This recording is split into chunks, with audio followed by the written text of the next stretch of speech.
병동에서 간호사를 초과해서 고용하는 이유에 대해서 이야기해 볼 건데, 제가 이전에 병원은 간호사를 필요 이상으로 고용하려 하지 않는다, 그 필요라는 기준이 간호 1등급을 맞추는 인력의 커트라인, 그 정도까지만 고용하려 한다, 그런 이야기를 했고, 그것이 병원 수익 모델의 이상적인 방향이기 때문에 간호사 인력의 뻔한 문제 같은 열악한 근무 환경, 처우 개선의 목소리에도 바뀌지 않는 것이다, 그런 이야기를 했어요. 하지만 그와 다르게 병원들에서 그 등급 이상으로 인력을 고용하는 그런 모습들이 최근 들어 급격하게 늘어난 모습을 볼 수가 있는데, 왜 그런지에 대해 고민해보는 시간을 가져보려 이번 주제를 선정했습니다. 먼저 이거를 알려면은 간호 등급 차등제에 대해서 대략적으로 알아야 하는데, 1등급에 대한 기준들이 이렇습니다. 상급 종병은 2.0명 미만, 간호사 1명이 돌보는 병상수, 환자수.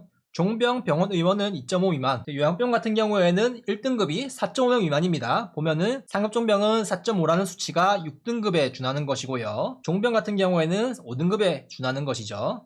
요양병원 기준은 이렇다. 요양병 같은 경우에는 간호사, 간호조무사를 포함하는 것이 현실이고, 그렇게 한 기준이 4.5명 미만이 1등급이라는 점. 병원급 이상도 아마 포함을 하는 걸로 알고 있는데, 일단 일반 병동 기준에 간호인력에 포함되는 기준은 이제 환자에게 실질적으로 간호를 하는가에 대한 부분이에요. 만약 간호사를 고용했더라도 일반 병동에서 그 간호사가 환자 간호와 연관없는 서류 작업이나 사무 업무만 한다, 그러면은 간호인력 산정에 제외되는 부분도 있고요. 이런 부분을 역이용해서 실제로 간호 업무를 하지 않고 간호와 무관한 그런 업무를 수행하는데, 간호 등급 평가일에 심평원에 그 신고를 할 때는 그 간호 업무를 하지 않는 사람까지 포함해가지고 부풀려 신고해서 이제 부당 청구하는 적발된 사례도 있고요. 보조금이라 한다면은 이제 제일 위에 보이는 간호 등급 차등제, 여기서 나오는 이제 입원료 수가에 대한 그런 차이가 좀 크거든요. 그래서 사실 이렇게 그냥 보면은 이 기준이 도대체 어떤 수준인지 가늠이 안 가니까, 우리가 알기 쉽게 근무조별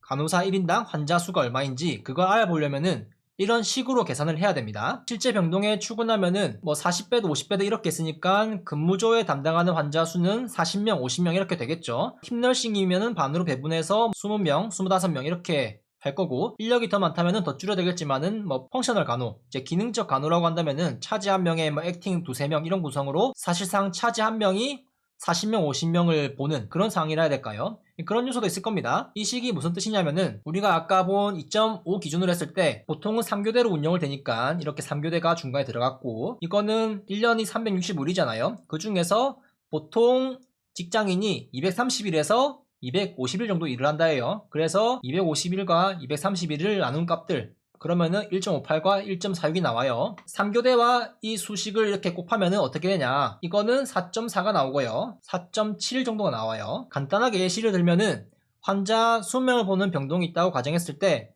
간호사 1명이 담당한다고 가정을 해볼게요. 그러면은 3교대를 돌리려면은 최소한 4명은 있어야 되겠죠. 휴일도 주면서 돌려야 하니까. 여유가 있다면은 5명 운영할 수도 있겠고요. 그래서 4명에서 5명 사이 값인 4.4에서 4.7, 이제 그렇게 좀 더해진다 보면 될 것 같아요. 이 식을 토대로 방금 전에 인력 등급을 본다면은 1등급은 이런 식으로 나옵니다. 8.7에서 9.5, 10.9에서 11.9, 19.7에서 21.3. 이렇게 보면은 조금 괴리감이 있을 겁니다.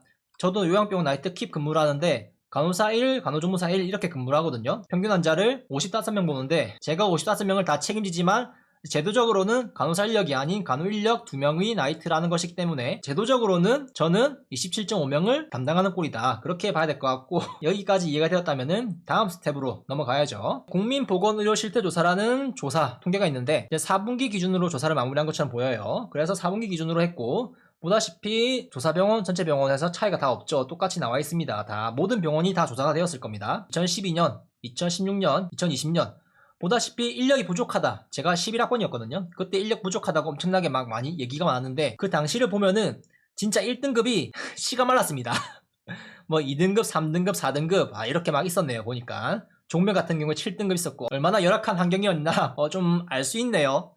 최근 들어 얼마나 좋아졌나, 그런 거를 뼈저리게 체감할 수 있는 그런 표가 아닐까. 그리고 4년 뒤에는 1등급이 많이 늘었습니다. 요양병원이 추가되었고요. 2등급 같은 경우도 많이 늘었고, 20년에 나온 게 최근입니다. 상급 종병은 3등급이 없어졌어요. 다 1등급, 2등급을 하고 있고, 종명 같은 경우에도 1등급이 18개였는데 153개로 4년 만에 엄청난 발전을 보였죠. 그리고 점점 줄어드는 모습을 보이고 있습니다. 병원 같은 경우에도 13개에서 332개로 엄청난 발전을 보였습니다. 그리고 요양병 같은 경우에는 인력 등급이 이제 4.5 그거기 때문에 사실 요양병원 같은 경우에는 1등급 맞추기가 상당히 편하다. 그렇게 좀 봐야 될 것 같고, 보다시피 이제 이것만 보면은 간호사 인력이 상당히 개선되었다. 이렇게 평가해 볼 수 있겠죠. 하지만 여전히 간호 인력이 부족하다. 근무 환경이 열악하다. 그런 거를 얘기하고 있습니다. 토탈 표인데 좀 괴리감이 있다는 점 전체로 보기 때문에 보다시피 1등급 같은 경우에는 5년 동안 13%가 증가했죠. 근데 이제 여기서는 요양병원이 상당히 많은 수치를 차지하고 있을 거예요. 요양병원이 이거 뭐라 해야지? 조금 착시를 일으키는 왜곡시키는 그런 부분이 있다고 봐야 될까요? 일단 그 부분을 감안하더라도 상당한 개선들이 있었다. 그런 거를 볼 수 있죠. 2등급하고 3등급도 엄청나게 줄어든 그런 수치를 볼 수 있고요. 그리고 4등급이 조금 늘었습니다. 제가 과거에 듣기로는 5등급, 6등급, 7등급을 하면은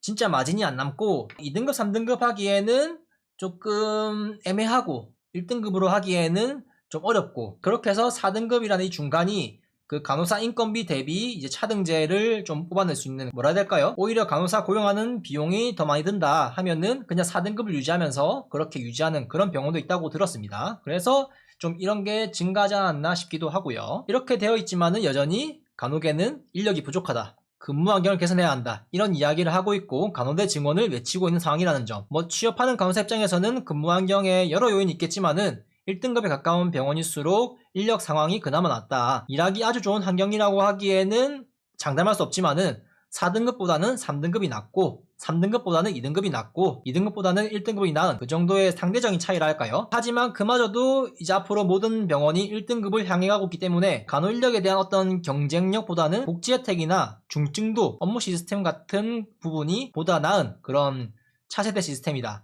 그런 걸 어필해가지고 인력 시장에 조금 판도가 바뀌지 않을까 그런 생각도 드는데, 2022년 기사에는 이런 내용도 있었습니다. 상급 종합병원 같은 경우에는 인력이 2.0명 미만까지만 있잖아요. 그런데 추가로 위에 상위를 조금 더 개선을 해가지고 1.5명 미만일 경우에 S등급을 새로 만들고 수가를 가산하자, 그런 이야기를 했다고 합니다. 앞으로는 이런 거를 좀 뜯어고치겠다, 그런 움직임이 있다고 봐야 되겠죠. 만약에 이게 이루어진다, 그리고 인력 기준들이 상향되고 개편되어 버린다 하면은 1등급이 2등급이 되고 2등급이 3등급이 되어버리는, 우리는 여전히 간호 인력이 부족합니다, 간호학과 증원을 계속해야 합니다, 이런 이야기할 명분을 만들 수 있겠어요. 물론 지금은 다른 방법으로 명분을 잘 만들어 놨고, 그게 지난번에도 이야기했고 이번에도 다룰 간호간병 통합서비스 병동, 그게 간호학과 증원에 대한 명분을 삼고 있는 부분이죠. 현재 2등급을 지키면 어떻게 되느냐, 이거는 이제 통합병동에 대한 예시인데, 보다시피 통합병동이기 때문에 1.6 이하 이렇게 좀 다르게 나와 있죠.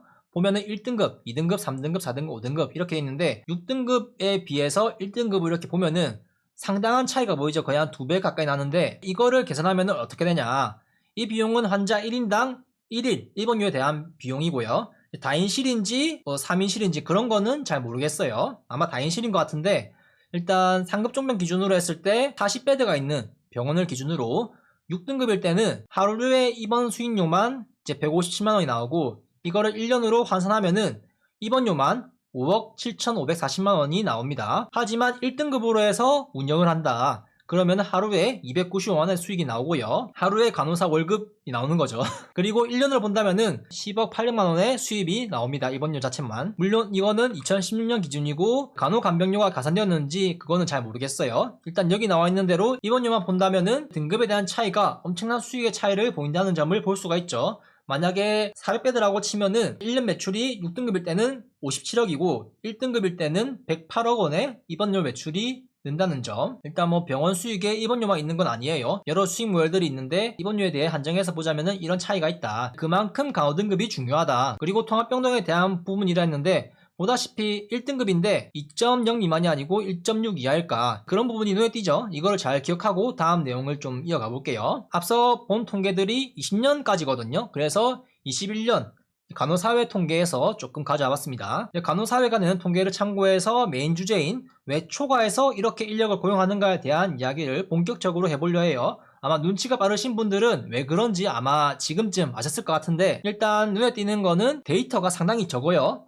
이제 조사병원이 전체 병원에 비해서 적은 것을 볼 수가 있죠. 상급 종병은 거의 다 조사가 되었고, 종병 같은 경우에는 3분의 1 정도, 병 같은 경우에는 거의 조사하다가 말았죠. 요양병 같은 경우에도. 이렇게 한 이유가, 저는 아마도 모든 곳을 하기에 예산이나 인력이 부족하거나 아니면은 협회 측에서 유리한 데이터를 위해 우리가 이런 정책을 밀고 나가기 위한 어떤 통계적인 데이터를 내기 위해 어떤 추진력을 얻기 위해 의도적으로 누락한 부분이 있는 게 아닐까, 그런 의혹을 제기해볼 수 있을 것 같고요. 원하는 수치를 얻기 위해서 고의적으로 그런 것인지 어쩔 수 없이 그런 것인지 일부 표현들이 누락된 모습들을 통계들에서 볼 수 있고, 그 내용은 제가 이전에 올린 통합병동에 대한 2부작 영상에서 그 부분을 확인할 수 있으니 참고 부탁드리고, 이 표는 일하는 전체 간호사 기준으로 나온 거예요. 전체 간호사 기준으로는 상급 종병이 2.0 미만이고 종병은 2.5가 1등급이죠. 하지만 이제 여기서는 이제 이렇게 조사를 했다는 거. 보다시피 전체로 하면은 상급 종병은 0.88이 나옵니다. 놀라운 수치죠. 종병 같은 경우에도 1.5가 나와요. 병 같은 경우에도 3.18이 나오고요. 그런데 일반 병동 기준으로 본다면 어떨까요? 상급 종병은 1.8, 아까 0.9였는데 거의 2배죠. 종병 같은 경우에도 2배가 늘어난 평균 3을 보이고 있고, 병 같은 경우에도 5.66을 보이고 있습니다. 그런데 이제 간호간병, 통합서비스병동, 통합병동이라고 할게요. 이걸 본다면은 일반 병동과 달리 평균치가 1.24,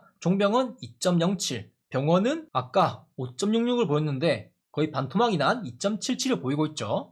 엄청난 개선을 보이고 있습니다. 이제 이렇게까지 하는 이유는 보다시피 이런 기준을 맞추면은 좋은 보상이 주어지기 때문인데, 간호사 1대5란 수치가 보이죠. 이 기준이 상급종합병원에만 기준이 나와 있는 걸 볼 수 있죠. 종병 같은 거는 1대7이고 병원은 1대10이고요. 계속 간호사 1대 환자 수 5로 가겠다는 것을 꾸준히 이야기하고 있습니다. 그래서 간호사 1대 환자 수 5라는 인력 기준을 맞추려면은 어떤 기준이 필요하냐? 아까 제가 이야기한 수식이 있죠. 이 수식을 토대로 대입을 하면은 간호사 1대 환자 수 5로 유지를 하려면은 평균 1.05에서 1.14 이하의 그게 필요하다. 이 수치가 보다시피 아주 인력 상황이 좋고 경영의 인력을 고용해도 윤이나마 도는 그런 대형 병원이다. 그러면은 이 기준보다 나은 고용 형태를 보이고, 조금 타이트하다, 조금 인력 고용하기에 부담이 된다. 그러면은 1대6, 1대7 그런 인력 기준을 지키는 상급 종병도 있을 거예요. 그렇기 때문에 평균이 1.05 미만이 아니고 1.24를 보인다는 점. 그래서 1대5, 1대6, 1대7 그런 상급종병이 존재한다는 겁니다. 그리고 23년에 간호계 결산에서 나온 기사 내용 일부를 본다면은 이 통합병동을 확대하기 위해 지금까지 적극적으로 해왔지만은 앞으로 더욱 적극적인 움직임을 보일 것이라는 점, 그런 것을 이야기하고 있고요. 여기에 일하는 간호사들을 더욱이 빡세게 굴릴 것이라는 점, 보다시피 통합병동 취지에 맞게 운영되지 않고 있다. 그래서 중증환자 전담병실, 중증환자를 중환자실에 보내지 않고 통합병동 전담병실을 운영하겠다, 그런 대책을 추진하고 있다고 하고요. 간호사의 손길이 덜 가는 경증 환자, 잘 걸어다니고 혼자서 밥 잘 먹고 혼자서 자가 간호를 잘할 수 있는 그런 환자들을 받지 않는 방향으로 운영 체계를 개선하겠다, 그런 이야기를 했고요. 그렇게 하면은 보상도 확대할 것이다, 그런 이야기를 합니다. 돈을 더 준다고 하니까 병원 입장에서는 이제 그 보상과 인력 고용으로 나가는 비용 지출을 저울질하면서 오히려 더 이득이다 하면은 죽이 되든 밥이 되든 일단 하겠죠. 뭐 간호사 업무가 더 힘들어지든 말든요. 이제 수도권 상급종병 통합병동을 6개로 제한한 것에 대한 문제를 제기했다고 하는데, 이 제한을 풀어달라 이야기를 했는데, 일단 해결된 거는 비수도권 소재의 상급종병 23개는 26년부터 이 통합병동 개수에 대한 것을 제한 없이 참여할 수 있다, 이제 봉인을 해제하겠다. 여기까지 보면은 이런 생각을 할 수가 있습니다. 누군가는 간호사 1대5로 하면은 간호사 많이 고용해준다는 거 아니야? 그럼 간호사 근무 여건이 개선되겠네. 와, 우리 병원은 간호사들에게 복지와 어떤 경조사나 출산, 육아, 휴가를 부담 없이 쓸 수 있게 대체 인력, 유휴 인력을 운영하기 위해서 이제 넉넉한 인력풀을 유지하는 거구나 싶겠지만, 사실 이 통합병동을 전환하기 위한, 그러니까 인력 충원의 단계를 밟고 있는 그런 상황이라 보는 게 합리적이지 않을까 싶습니다. 그러니까 무엇보다 병원은 비영리기관이라는 어떤 이상한 프레임이 씌워져가지고 베푸는 사회적 기업, 이 공공재 느낌이 있는데, 이윤을 추구하고 그 이윤을 병원에 재투자하는 그런 목적의 비영리기관으로 수익을 추구하는 곳이라 봐야 돼요. 수익을 추구할 수 있습니다. 그렇게 안 하면 망하거든요. 표준 운영 매뉴얼에 대한 인력 배치 기준이고, 이거는 국가 차원에서 제시한 내용이에요. 보건복지부, 국민건보공단이 20년 12월에 제시한 것이고, 일본 모델에서는 14명, 간호사 8대, 간호조무사 3, 간병 인력 3이고, 세 번째 모델로 가면은 간호사 9, 간호조무사 2, 간병 인력 0입니다. 이제 최적화된 모델로 가면은 인력을 거의 22% 감축을 할 수 있다, 그런 가능한 이야기를 했고요. 통계를 참고했을 때 통합병동과 일반병동의 인력 구성 차이는 최소 1.14배 이상 나는 상황이고, 이것을 기반으로 했던 시나리오를 짜보면은 일반병동 50명, 여기서 간호사는 31명이에요. 통합병동으로 전환을 해요. 8대 3대 3 비율로 이렇게 고용을 해가지고 간호사 40명을 해가지고 기존 70명으로 운영을 시작합니다. 통합병동을. 실제로는 간호사가 9명 늘었죠. 간호사 1대 환자 수라는 그런 인력 기준을 위해서 여기서 간호사를 조금 더 고용을 해야 해요. 지금 상황에서. 그래서 8대 3대 3의 비율을 이제 조금 잘 한다. 그러면은 9대 2. 아까 3번 모델로 가는 거죠. 최종 55명 운영을 하는 겁니다. 여기서 15명이 줄었죠. 보면은 간호사는 5명이 늘었고요. 간호조무사는 5명 줄었고 간병 인력은 15명이 0명으로 모두 실직을 했습니다. 인력이 20%가량 감축이 되었다. 최종적으로 70명을 시작했던 통합병동이 55명으로 줄었으며 일반 병동에서 통합병동으로 전환을 했지만은 실제 일하는 인력은 5명만 늘었습니다. 하지만 간호사 고용은 14명이 더 된 거죠. 나머지 인력은 감축이 되었지만요. 이것만 놓고 본다면은 간호사 인력 상황은 나아졌다고 이야기할 수 있습니다. 실제 간호사가 더 고용되었으니까요. 하지만 앞으로 중증 환자를 더 받아야 한다. 그런 이야기를 하고 있고 통합병동에 경증을 줄인다고 하니 업무 양은 더욱이 늘고 업무 강도도 높아질 거고 처음에 70명이 해야 될 업무 양을 55명이 소화를 해야 되며 앞으로 그 업무마저도 늘어날 예정이라는 점. 여기서 팩트는 간호사 1대 환자 수 5에 맞는 그런 비율을 어느 정도 맞췄으니까 그에 맞게 베드 수를 잘 조절하면 되겠죠. 대충 50베드 하면은 간호사 45대 50베드니까 1.11이 되니까 1대5 기준에는 들어갈 거예요. 어차피 포커스는 간호사의 업무 강도나 근무 환경이 아닌 간호사 대 환자 수 이거를 지표로 내세우는 게 목적이기 때문에 간호사를 더 고용했습니다. 짜잔! 간호사 처우 개선을 열심히 하고 있어요. 인력 환경이 나아졌습니다. 이렇게 이야기할 수 있다는 거죠. 하지만 실제로 간호사들은 아니 저기요 간호사 힘들어요 처우 개선 좀 해주세요 이렇게 이야기를 해도 야 우리는 간호사 늘려달라 해가지고 늘렸다. 그런데 너네들 간호사만 늘려달라 했지 보조인력은 그대로 유지해달라 이야기 안 했잖아. 간호사가 간호조무사 간병 보조인력까지 다 커버해. 이런 상황이 된 거죠. 어찌됐거나 사실로 나온 데이터를 기반으로 이야기를 하는 거니 거짓말을 한 건 아니잖아요. 간호사가 늘어난 거는 팩트니까 이렇게 한다면. 그리고 이 통합병동 운영한다는 것 일반 병동에서 통합병동으로 전환하는 경우가 많이 있잖아요. 그래서 인력 구성도 방금 시나리오대로 가져왔고 50베드 기준으로 한다면은 인건비 지출 대비 입원료 자체 수익만으로 9억 9천 규모에서 27억 8천 규모로 상당한 수익 모델로 업그레이드를 할 수 있다는 점입니다. 이 수익 모델이 아쉽게도 수도권 상급종병은 6개로 병동이 제한되어 있고 비수도권 상급종병 같은 경우에는 26년부터 봉인이 해제된다는 점. 그래서 이거를 기반으로 내용을 정리해서 본다면은 26년 이후부터는 상당히 조금 판도가 바뀌지 않을까. 정리하자면은 이번 주제에 병원이 간호사를 기준 인력을 초과해서 고용하는 이유에 대해서 결론을 내려본다면은 병동 인력 기준이 이렇게 2.0 미만, 종병 같은 경우에는 2.5 미만 이렇게 있지만은 여기서 바로 통합병동으로 전환을 해버리면은 인력도 부족할 뿐더러 운영도 어렵고 하루아침에 간호사를 2배나 되는 그런 사람을 고용하기 힘드니까 단계적으로 늘려가면서 1.05에서 1.14 이하 그 인력을 위해서 2021년 조사에 나온 이런 인력 기준이 나오는 것이다. 추측해볼 수 있는 것이죠. 일반 병동임에도 1.8 이렇게 나오고 있죠. 종병 같은 경우에도 2.0 미만인 종병도 있고요. 통합병동으로 하는 게 돈이 되니까 그 돈 되는 사업을 위해 앞으로 더욱더 확대한다고 하고 있어요. 정부에서도 그리고 간호계에서도 병원에서도 환영하고 있고요. 그거를 그래서 이 사업이 얼마나 돈이 되는지 제가 건보공단의 간호간병료라는 명목으로 병원에 수가를 지출한 내역을 찾아봤거든요. 얼마인지 찾아봤는데 건보공단 지출 내역서가 이렇게 올라오는데 그거에 대해서는 안 나오더라고요. 그런 것은 어디에도 나오지 않았다는 점. 아쉽게도 그 시국에 검사비로만 병원들이 4조 원을 벌었다. 그런 내역을 공보공단에서는 잘만 공개하더니 이거는 왜 공개하지 않는지, 그래서 이 통합병동 사업 규모가 얼마인지 정확히 파악이 안 되는 게 가장 아쉽긴 합니다. 아마 국가적 차원에서 덮고 가자 그런 느낌일 수도 있고요. 일단 최근 소식에서는 이 수가 체계마저도 뜯어고치고 개선하고 보상도 상향하고 그런 개편이 이루어진다는 이야기가 나오고 있고, 이런 개편이 이루어지면은 1대5의 인력 기준이 1대4도 고려해볼 수 있고 1대3도 고려해볼 수 있고, 종병 같은 경우에도 1대5를 고려해볼 수 있겠죠. 병 같은 경우에도 1대5를 이렇게 해볼 수도 있겠고요. 그렇게 한다면은 평균이 1대5가 나올 겁니다. 최종적으로.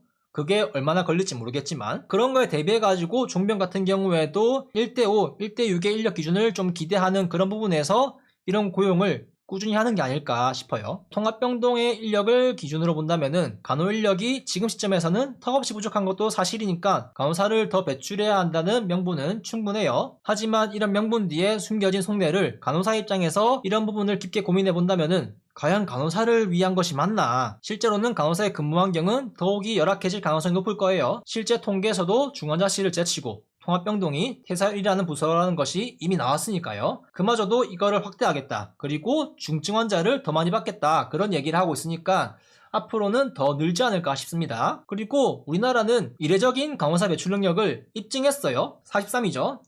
같은 기간 동안 11.1이 증가했습니다. OECD 평균 32.1에 비하면은 30번 높은 수치를 보이고 있죠. 하지만 조금 보정해야 되는 그런 수치들이 있습니다. 보면은 가장 위에 호주겠죠, 호주.